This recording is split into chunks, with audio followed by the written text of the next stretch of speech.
This is a symbol. Right. All right, very good. So you create, if you have the textbook, go into the textbook, it's all explained there. What you want to, let's say that a girl has 3 wishes. She wants a beautiful husband, 2 kids, and a farm. So she interlaces 3 pictures into one.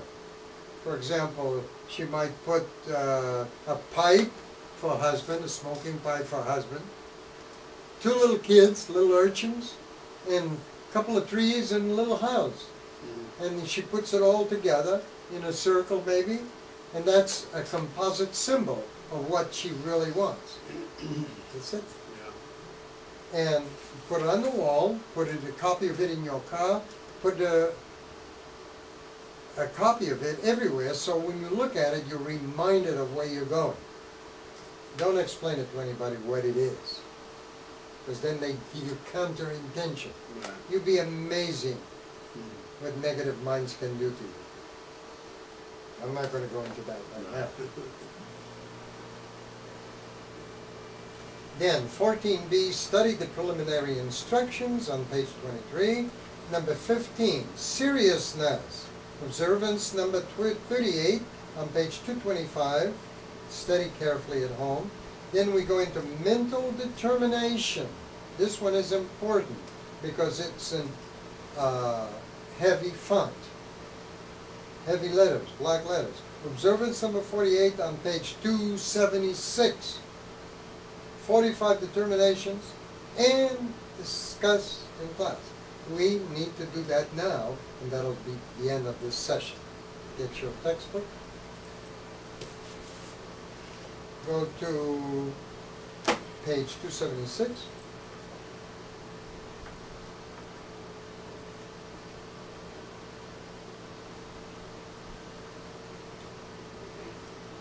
Got it? Yep. All right. So let's read it out loud. Every single one of it. This is 276? Yeah. Okay, and I'm going to start at back. Very good. To bring this study to no. No.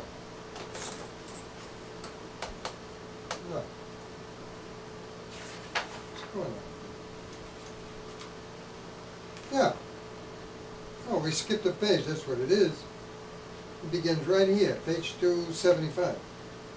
The power, mental determinations. Let's take them and discuss them. Give me number 1.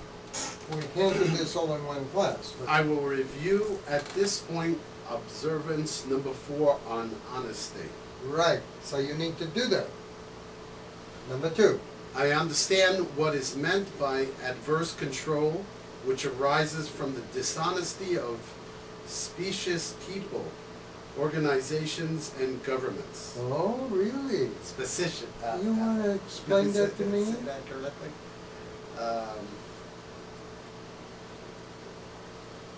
I understand what is meant by adverse control, which arises from dishonesty of specious. What am I saying? Specious. Specious. Oh, I did say Is it correct. specious? Where is it? Yeah, specious. Oh, specious. In other words, it doesn't do what it's set up to do. Okay. So you want me to explain this to you? Yeah. We're going to spend quite a bit of time on this. This is going to do a lot of good. Well, I think it's like things that aren't really true. You know? What? Things that people do that aren't really true. Yeah, well, let's take step by step. Okay. First words. What does it say? I understand what is meant by adverse control. What is adverse control? Wanting to control someone. You controlling someone? Someone else trying to control Control me. you adversely, negatively. I see. All right, go ahead. Okay, which arises from the dishonesty. Because obviously if they're going to try to control you, it's dishonest. Specious people. People that they're not about who they are. and they give you negative baloney. Adverse control. They try to control you. People try to control you, man. You didn't know that? You're an innocent child. Now, what does that mean? Does that mean that you, as a master graduate of course number 5, that you're going to be intimidated? No. Does that mean you're going to put those people down? No. But you know. You see? You know, let me explain something. Magnetism has a certain principle which says, trust no one until they give you proof that they can be trusted. Now, when they hear me say that, they'll go, gee, that's a hell of a way to live. It is. It's a tough way to live. But you're not hurting anybody. You're only protecting yourself and your family from negative vultures. So, now do you still see it as a rough way to live? No. No. I trust no one until they prove to me that they can be trusted. And that's how I learned to read people, through magnetism. I can read people the minute they walk in through that door. You got the idea now? Yeah. Now read it one more time. I understand what is meant by adverse control, which arises from the dishonesty of specious people, organizations, and governments. Ah, la la la. Yeah. Go on to the next one. I understand that dishonest games and specious programs are substitutes for magnetism. Yeah, it's a substitute. They're not, you know, they use that, they make them on strong and say this is for your own good and everything, and appearing very magnetic. But it's a substitute. It's not really magnetism. It's kind of like deception. In that they are employed by crafty persons in order to reap a living without producing values. That's right. This is probably the best thing in this book. I didn't invent them. Oh yeah. They came from Webster Edgley's magnetism. I changed some things, I edited, I expanded them in such a way to conform more to what is going on in the world today. Okay, number 4. I understand that any substitute for honesty is a veneer and does not bring permanent success. Yeah. Do you mind going over that one more time? I missed it. Number 4. I understand that any substitute for honesty is a veneer and does not bring permanent success. Right. You understand that? Yeah. So, you have to, honesty is the way to go. Number 5, I will not put into my mouth and stomach any recreational drug, nor any medicinal drug, unless it is in a serious emergency, as all of these distort the nervous activities so necessary to achieve success. Right. Now, I'm not only talking about recreational drugs, I'm talking about any medicine. Like aspirin. Advil, that's why I don't take them. And even this injury that I had here, a couple of times I was forced to because I couldn't sleep. Right. It's horrible. Now I've done other things. I have some natural products that, but anyway, this is just a temporary thing. I've only been bothered with it twice in my life, and I'm almost 80 years old. Wow. So, Okay. one more thing there. What did I say there? Um, Yeah, because all of these medicines, yeah. they're just money makers. They may help part of the problem, but they will destroy other parts of the body. So Don't put anything in that body of yours unless it's a natural product made by nature, not by men. Men produce nothing worthwhile unless they are in tune with the universal beingness. If they're not in tune with the universal beingness, don't buy them. Don't buy their products. And being in tune with the universal beingness means being just, being real, wanting the best for everyone. Now, if I saw an emergency, a life-death emergency, or emergency so bad like a person in so much pain, yeah, I'll give them some kind of a drug to temporarily just to make them feel better. But that's only in an emergency. All right. Number 6, I will not use cigarettes, cigars, pipes, or chewing tobacco, as these are poisonous drugs that will turn me into a slave. And a slave can never be magnetic. A slave can never be magnetic. And anybody that's addicted to smoke, chewing tobacco, any of that stuff, can never be a magnetic person, because something is mastering him rather than he mastering something else. Now, I smoked before when I was in Los Angeles, and I was preparing myself for this new career of being a life coach. Right. I was already working with the voice, but not in a big way until I came to Florida. In fact, that's one of the reasons why I came to Florida. I wanted to start new, in a new place. In my, let's see, with my, I thought I would be closer to my mother, who was then living, and I smoked. But when I was in LA, I said, well, how can I be a life coach if I'm addicted to cigarettes? And you know what? You have no idea what I tried to give up. I couldn't give it up. I even went to some courses in the hospital. I could not stop. And I said, Gil, you're never going to be a coach. And you know something? I meet a lot of people nowadays, not a lot of people, but once in a while I meet a person who is a seminar leader in subjects of this type, and then in the break they're over there stuffing a cigarette in their mouth. I lose all respect for them. If I go to a teacher, it's supposed to be a coach, which I haven't in a long time, even if I were to go to an EFT practitioner,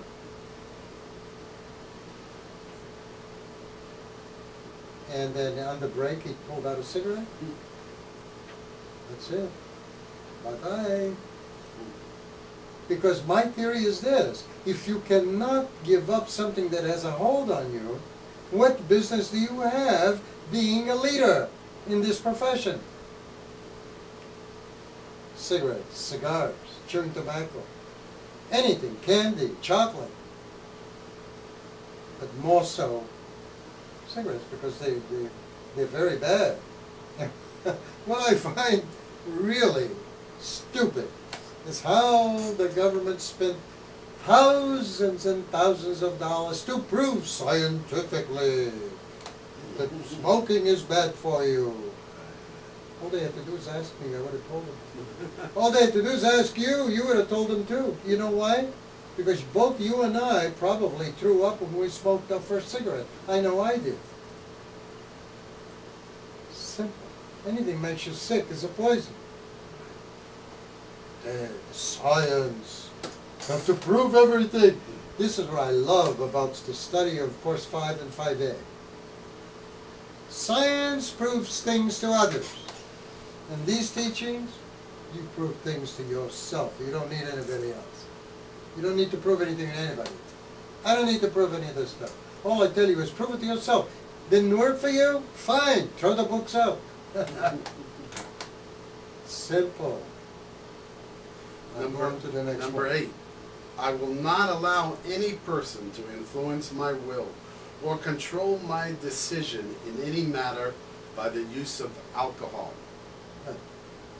Now, alcohol can become an addictive thing, and now they know, for example, that wine is very good for longevity, and like the French people, they live long lives because they drink a lot of wine.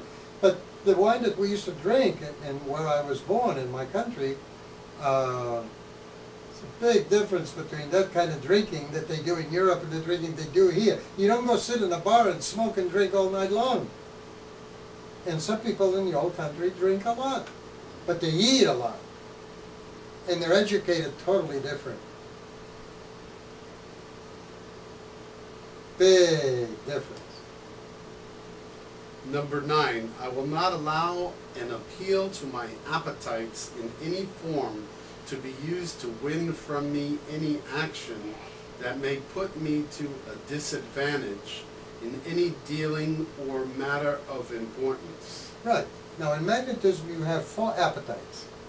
The stomach appetite, the sex appetite, the spiritual appetite, and the greed appetite. All these 4 appetites can do you in. And all this is explained in the magnetism volumes. So if you're a victim of any one of these appetites, it's very easy to take advantage of you. That's what it means. But the basic appetites are the stomach appetite, the sex appetite, the spiritual appetite, which is like fanaticism, and the greed appetite.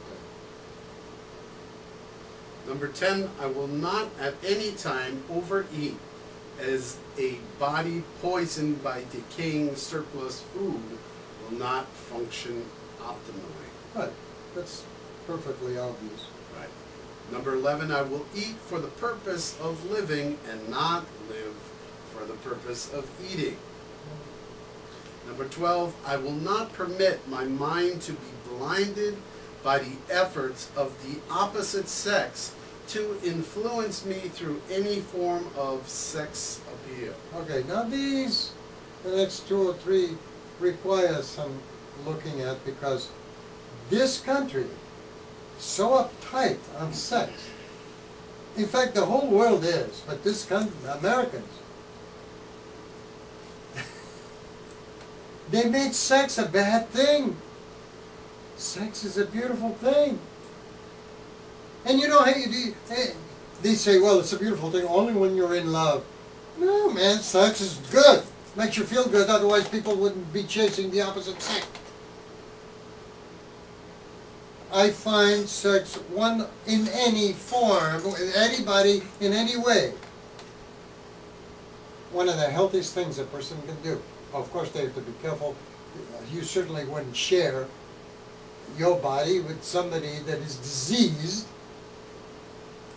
That's obvious. But what we're talking about here is not the natural desire of the sexes. Is how women especially take advantage of the sexual appetite in men by showing certain parts of the body. They love it. They know that that attracts men. And then men do the same thing to women by showing their money, their wallet full of money, the big macho man. That's what we don't want in personal magnetism. Number 13, I will do in my power to aid society in having a helpful attitude and knowledge concerning sex. Right, you do. It's your duty to do everything you can, because this planet is really messed up when it comes to sex. Number 14, I will never feel guilty about anything sexual, knowing full well that 98% of the population of this planet today uses sexual guilt to suppress and corrupt other human beings' minds and that when two people agree, sex is harmless. When two people agree to enjoy it, it's harmless. If I am not married, I will delay that step until I have mastered some degree of personal magnetism, so that the marriage can become a lasting happiness. This one deserves a comment. Marriage is messed up because people think they connect sex with marriage. They have nothing, one doesn't have anything to do with the other. Marriage is, there's a beautiful woman sitting there, she thinks like I do, we agree, we work together, everything in the business, we're capable of living in the same space and having a beautiful experience without any problem. That's marriage. Marriage is just a boss or two bosses handling all the departments of that institution. There's nothing to do with sex, although it mixes with it. If you make it mix, sometimes it doesn't mix at all. So there are differences between sex and love. So you would not marry a person. Most people marry because of sex. A girl meets boy, they go to bed together. Oh, it's wonderful the first 6 months, and they think they're in love. They fell in love. I don't fall in love. I rise in love.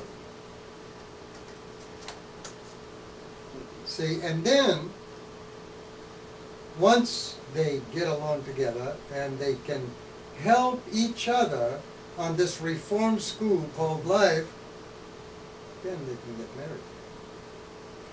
And we're going to end off there, Okay. because there's quite a bit already, and I think the tape is almost at the end. All right. Very good. Okay. So I'd like you to study this week and be prepared to discuss the rest of it. Those things are phenomenal. Very good.